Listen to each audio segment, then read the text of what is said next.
Pag naliligo nga ako kumarites, madalas ay gabi na. After kong maligo dyan, ako naman nga po ay magluluto ng uulamin namin. Saing naman na si Kuya Sian, kaya naman ulam na nga lang po talaga yung kailangan kong asikasuhin. Luto lang ako ng spam at egg dahil tinamad na nga kami pumunta ng palengke. Lalo na nga at umuulan pa. Pagkaluto nga po ng itlog ay doon sa may stainless na may heart shape. At dahil ako nga po yung nag-asikaso ng egg ngayon, kaya hindi ko alam na last time ay naglagay nga si Jowa ng kaunting mantika doon sa lutuan. Kaya medyo palpak yung pagkaluto ng egg ngayon. Alam mo pala magpatak ng kaunting mantika para yung egg hindi dumikit dun sa stainless dahil hindi naman nga po iyon non-stick. Kung makikita nyo nga dyan, wala nga pong mantika iyan kahit kaunti. Pero natanggal din naman natin ang buo kumarites, abay nilutuan ko pa nga po ulit iyan. Hindi naman talaga lahat perfect ang mga ginagawa ng nanay. Kaya hindi rin talaga minsan maiwasan, nakakalimutan nga natin yung ating gagawin.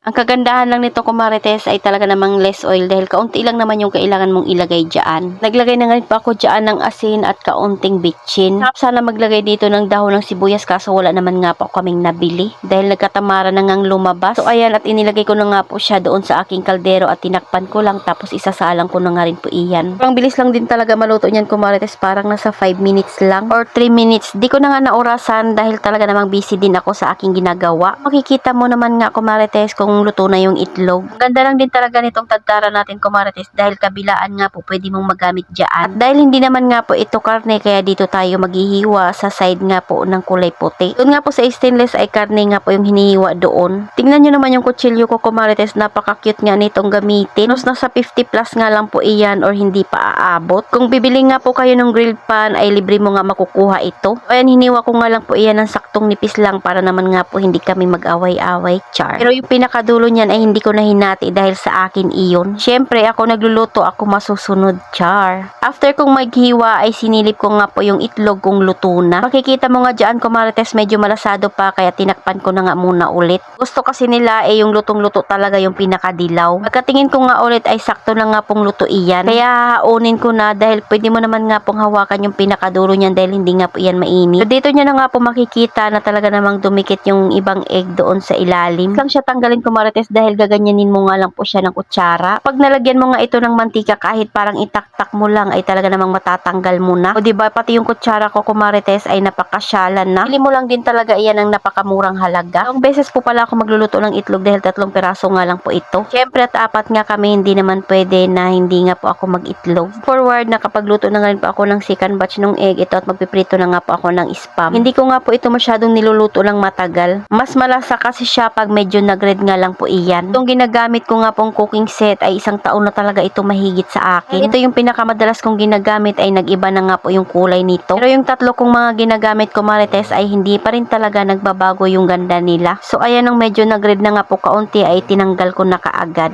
Iniinit ko nga lang po ito ng kaunti, hindi ko talaga ito pinapatagal sa kawali. Kaunting mantika lang naman yung nilagay ko dyan dahil non-stick nga po iyan. Iba lang ng kulay iyan kumarites pero non-stick pa rin naman yung kawali namin. Ito na nga po yung aming hapunan at nakapagluto na nga ako. Siyempre after kong magluto ay hinugasan ko nga po yung ginamit kong sangkalan. Madali lang nga lang po ito hugasan dahil stainless nga po iyan. Ito na talaga yung magandang sangkalan kumarites para naman nga po hindi talaga mag-cross-contaminate yung ating mga hinihiwa. Kaya nitong stainless ay mabilis nga lang siya hugasan. Tingnan nyo naman kung gaano kabilis malinis. Ang kagandahan nga nito ay hindi mo nga iyan na ilalapag kung saan-saan. Dahil tumatayo na nga po iyan ng kusa. So ayun lang muna kumarites. Salamat sa panonood. Follow for more. God bless us. At sana i-share nyo na nga rin po itong aking video.